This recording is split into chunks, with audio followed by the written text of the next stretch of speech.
Tubalamusizaako era nga tubabuuzaako abalabi baffe abagoberezi baffe ba subscribers ba followers aba Nyondo Media ku mikutu gyaffe egy'enjawulo nga YouTube, TikTok, Twitter, Instagram ewamu ne Facebook.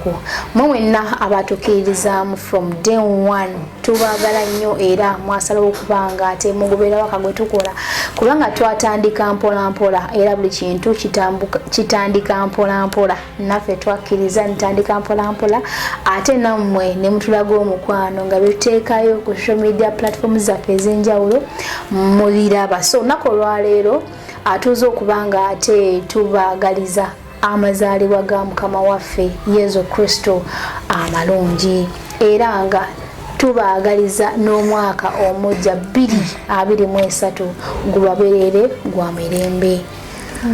Olwaleero of course ndi n'omulongo wange agenda okubanga abeeyanjulira ate naye abaagalize amazaalibwa amalungi ga mukama waffe.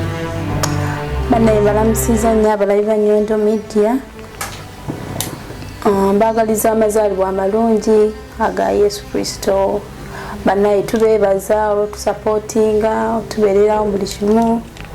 Mwebale nnyo mwebalire ddala mwebale kuyimirizaawo Nyondo Media. Kama bawo omukisa. Amiina. Twatandika mpola mpola ne tujja nga tubaweereza. Tukoze stories ez'enjawulo era nga bwe zitambulira okwo ate nga muziraba ez'enjawulo ze tuzize nga tukola zibadde nnyingi era nga mubaddengawo nga mugoberera ne mutambula wamu naffe. Ewatagenze bulungi ne muvayo ne mutugamba ewagenze obulungi ne mujja ne mutwebaza. Tuli basimu nnyo nnyo era nga tuli wansi okubanga ate tubeebaza, tuli bagonvu nnyo okubanga tubeebaza n'okubawuliriza ebyo bemba mwagala ffe tubeere nga ate tubaweereza olw'ensonga nti waka tumukola ffe tuba tumaze okumulaba n'ekigenda mu maaso naye tuba tumukolera mmwe mukole ki nammwe mumulabe.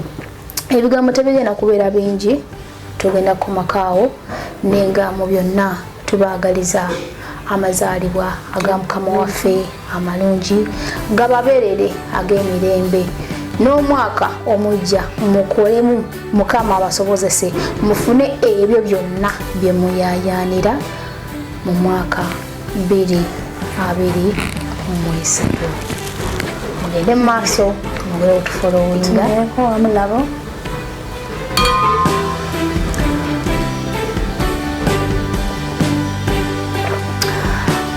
Wish you a Merry Christmas and a Happy New Year.